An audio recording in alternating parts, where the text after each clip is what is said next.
Altitude 34,000 feet and duration will be 4 hours 50 minutes. Also, I will communicate with you like a nice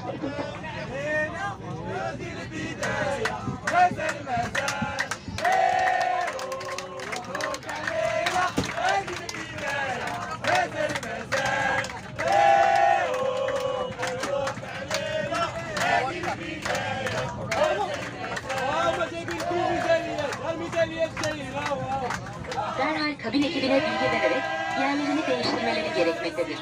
Acil çıkışın açılışı için bilgilendirme kartını incelemenizi rica ederiz.